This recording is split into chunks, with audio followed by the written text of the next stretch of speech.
right, we have a full house today.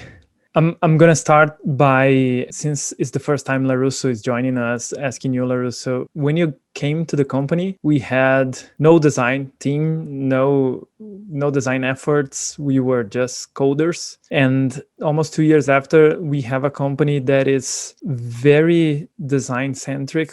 But I have a feeling not enough yet. I just wanted to talk a little bit about this because this is a movement you brought to us. Can you share a little bit about how you felt starting the design movement that season? Well, thanks for the question. Well, for me, it's been a pleasure to start and design the design team. I like this kind of challenge. There is something about a start that is like very important to me, to build a team, to define with the people our values, our processes, and this is very interesting in my opinion. This is something that made me happy with this invitation. You asked about how I feel this design-centric company that we have now. Yeah, anything you want to share? No need to stay in my question. Okay.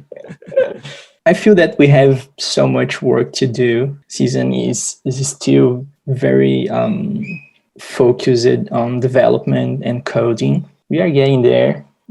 2 months ago, it was still just me at the design team. Yeah, and now we have 2 amazing guys. It's growing fast, and in my point of view, we are now able to deliver even more value than before for our clients and our products. I don't know. I would love to hear from you guys, from your perspective, because I think you can see the difference even better than me. Just so people that are watching know, we're talking about a process where the design team grew and started working more on what we're calling the discovery phase of the software. And the discovery phase is where we're not ready yet to start like materializing the need, making it a software that actually delivers something. But in the discovery phase, we ask the questions and we create the solution together with our clients that will be designed and then brought to the delivery phase.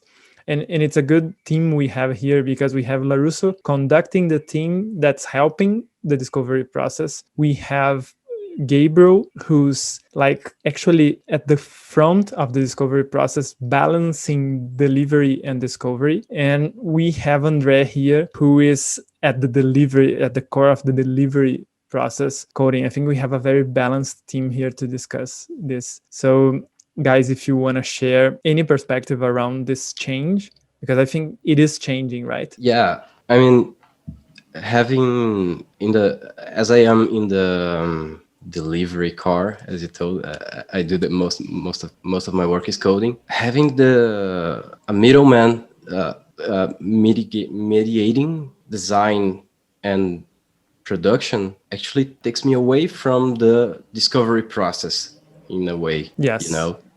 Yes. So I don't want those to grow apart as they are growing, but I don't want them to grow apart, you know. I guess most of the time, what I feel like I can add to the discovery phase is like, hey, I know how much that's gonna cost to make, you know. So maybe if we just tweak it like a little bit and we keep the value, we could get there much faster and much less costly. So yeah, I guess that's a few thoughts I have. Yeah, and do you feel what I understand from what you said? We want to add value with people that have more time available to think things over in terms of planning what's next, right? And we have people working on today while we have people asking the questions for tomorrow. Your concern, from what I understood, is how can we not lose the input from the people that are focused on today, so we don't create illusion of planning of certainty, because then we think we're mitigating risk by planning ahead, but given we don't have input, we might when the time comes to implement, we might have had a better solution available, and we didn't know about it. Do you guys, all of you, do you think we have enough room for conversation in our day-to-day to prevent this kind of thing from happening, or are we at risk of actually throwing away the baby with the bathwater? I think that we find moments for doing that. The teams self-organize themselves with the inside team and with the clients to find and create these moments. And each time is being easier to create these moments, at least with the project that I'm working on. With the time, the season team and the client team is getting more involved in finding these moments. So I think the answer is yes. We have this room because we are a self-organized company that understands our needs and create these moments when it's necessary.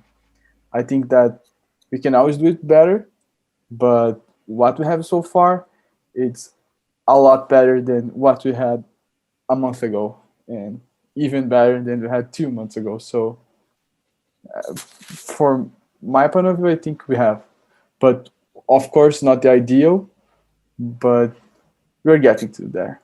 At some point we'll get to there. There is one, I think I can say that there is a tendency that is a human tendency every time we have a process of doing something, like we want to find a way, a method of doing something. We have a tendency of forgetting to zoom out from the process and take a look and see, okay, is it the right process? That is what is called the status quo, right? Status quo is exactly that. We've been doing things as we learn to do them, and we need to disrupt the status quo from time to time before we're able to, at least before as a group, everybody is able to change ways, right? Someone needs to go out, do a little hero's journey into the unknown, and come back with elixir of new knowledge that might change the whole group. But the most important thing for us to acknowledge is it is our tendency to try to maintain the status quo. Not me, not Larusso, not Andre, not Gabriel, everybody has this tendency, unless they try to zoom out or they go on journeys from time to time. So I think we need to acknowledge that and understand we'll probably fuck up and do things over and over that we shouldn't be doing anymore. What we cannot do is like cue or punish the people who go out on the journeys and want to come back with the solution as a company. And for that, it's really hard. We need to have a culture of everybody needs to feel so secure doing their job that it can go out and do something different from time to time. And it's a real challenge. It's a real challenge as we grow. So yeah, we need to learn that and every day get better and better at it, right? Following a recipe is very important. Following a recipe is what makes us productive for a while, until the recipe doesn't work and we need to find a new one. Yeah. Don't you think? I really like this kind of conversation. Don't you think it's really important to understand methods, to own the methods, so then we'll be able to hack them, to analyze it and zoom out and redesign it as our needs and the client needs. There's something important on diving into the methods. Yeah, there's the Picasso example, right? He didn't start off doing cubes stuff, right? he actually mastered traditional painting and art before he disrupted it completely, right? And I think there is a lot of power in doing that. But the mastery of the original style or the tradition shouldn't be forced, shouldn't be something, oh, I need to, before I'm able to disrupt, I need to pay my dues and learn, because you won't master it if you're thinking it's something you need to do before you are able to innovate. I never was able to master anything in my life before I learned that I needed to innovate first.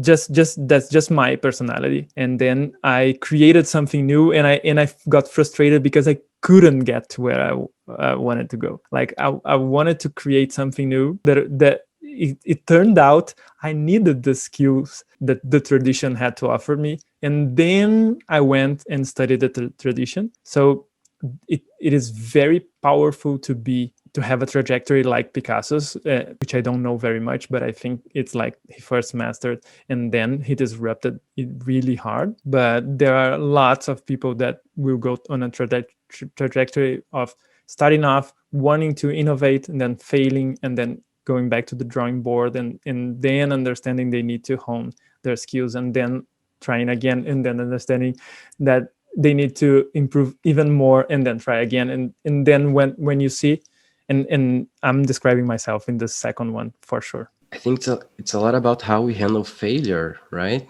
If we handle failure bad, we want to avoid it, and then we never stop preparing for the thing we want to do, and then we don't actually learn what we have to do to get there. You were talking just earlier how that's a challenge for season right now to everyone, so everyone feels so secure that they can go out and innovate. And as I am in the production side of things, keeping up with the wheel is already quite a pressure. Yep. And having the breath to go out and innovate and feeling good. Oh, okay, I just did a perfect sprint. Now I have the free time. It's not that easy. Yeah, definitely not that easy. So that's a bit of what I felt of what you said. Yeah, and it's very important to acknowledge that there are roles that are more like carrying the piano, and they are very important roles, and they should be really recognized, and we should have a lot of focus on them. Like, for example, having a lot of focus on devs and on recognizing devs for our company is really important. But we need to acknowledge that it is hard to innovate when you are working full time on following the status quo. If you see it like that, if you see it like, okay, I have this challenge right now, how can I achieve the goal of this challenge while at the same time innovating? You might get out of a sometimes illusionary catch-22. You think you're stuck in a rat race, like going circles, like you cannot get out of it and innovate and come back. And it might be true sometimes you might need to get out of this position to innovate, but sometimes it's not a trade-off. I think we talked about trade-off on last episode also. It's a false dichotomy. It's not like I can only innovate if I'm on a position that's innovative. You could innovate, for example, by questioning a useless meeting, which I know you do a lot. And this might have repercussions across the whole company, and the company becomes better because someone who was on a stupid meeting that everybody was like, hey, we're here every week doing this, and then you say, why are we here? This can be innovation also. I mean, there's a lot of potential in having being uncomfortable with the situation. Yes. that's an important part of innovating. Yes, yes, definitely. It's like what I heard from what you said is that the very feeling you just described of feeling, I cannot innovate if I'm doing this the way I'm doing right now. This can lead to innovation. Did I get it right? Yeah, pretty much. Like if everything's good and you don't have anything, there's no need for innovation, right? Yeah, in our daily work, I've been thinking about it. One of the most important moments of the week is when we made our hetero meetings and ask ourselves what was not good in our sprint, the last sprint. So then we start thinking about how can we improve, how can we get better, what's important to pay attention, something that I missed, but other team worker recognize it. Maybe this is our source of daily innovation, right? At least one of them, a strong one, right? Retrospective meetings are great for innovation. And one thing I like about retrospective meetings is that they are not necessarily disruptive innovation. I don't know if that's always the case, but they are geared towards making everybody more comfortable and having a better work life, rather than, for example, disrupting things and creating discomfort, which is what disruptive innovation does, right? So when you're in a retrospective meeting and you have a bond with your team, like, you don't want them to feel uncomfortable, you don't want them to feel pain, because sometimes it's painful, the process we're going through. We want them to feel at ease, secure, and we want them to thrive. So what I think is great about retros is that they give us the chance to innovate, but from a perspective of collective well-being. I don't know if this can only happen with retrospective meetings, but it's very unique about it. It's a safe place, to speak. Yep. We can open up there. That's a great part of it. It's a safe, and we know that we will have this space, so there is a room for complaints and still also for creating connections and expressing ourselves in a good way. It's not just a place to complain. Yeah, it's good to have this space. Yeah.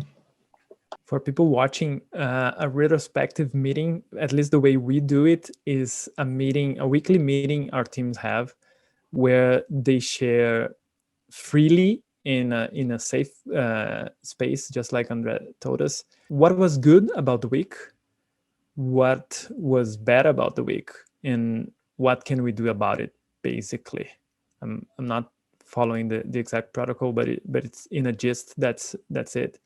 And having the ritual for that is very important, right? Gabriel, you have a marketing background, and you study a lot about data in college, and we've been having a situation where our clients needed a lot of your expertise, even though your role is of product owner, taking care more of product decisions than analytics and marketing decisions. I wanted to ask you, how was the experience before you started saying no to the clients, where you say, okay, no, this is out of the scope of our engagement, like doing marketing and analytics consulting, it's not what we sold you, and I have a full-time job to do in product. How did your experience change the moment you started, like, making the limits very clear to our clients? I know you have been doing this. I wanted to get your perspective. It was a great experience learning to say no, and this really helped me to make sure I'm doing the best that I should do. Another way that I'm not giving all that I can, but I'm helping with what I should help. Even that marketing stuff still come up, I can help without doing the actual work. I can like consult and highlight solutions without implementing, and making sure that what I should do, I do better. And it was very helpful for the relationship with the client, having these clear limits in the relationship. Yeah, it was great. Also, actually, it was great. I guess it was after that what the team and I deliver for the team and for the client. It really a new level, at least from my perspective. That's awesome to hear. I while you were talking, I remembered a phrase that I've heard recently from Michael Neal. Michael Neal is a coach and author that Felipe and I follow very closely. For example, right now, Felipe is in a 3-day immersion with a coach that studied with Michael Neal.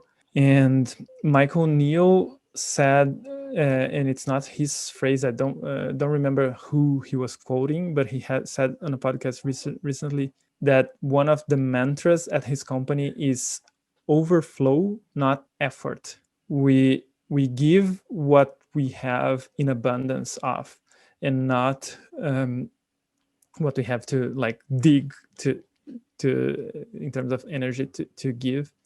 And it's very hard to follow this, but I think your experience, Gabriel, has a lot to do with this. When we don't know our own limits, or at least when we don't pay attention to them, right? When you mentioned health, you were saying I wasn't necessarily paying attention to my health and I wanted to give more than I could. That's when we get in trouble. We're trying to give via effort and not via overflow. And there's nothing wrong in giving more than what's in the scope of the contract with a client. If you had like everything in place, and you were in a place where you're like had extra energy, extra potential, extra capacity, it would be great to help them with marketing and analytics. The issue, and it's actually part of our core principles, like going out of our way to help our clients is a principle we have. But when you do that from a place of effort instead of overflow, that's when you start jeopardizing the core of your job and the core of your own body, maybe, like you were saying recently. Do you think that idea of overflow, not effort, is helpful? Yeah, it is. Actually, it really helped me to see things in a new way, in a new perspective. It's a lot of sense.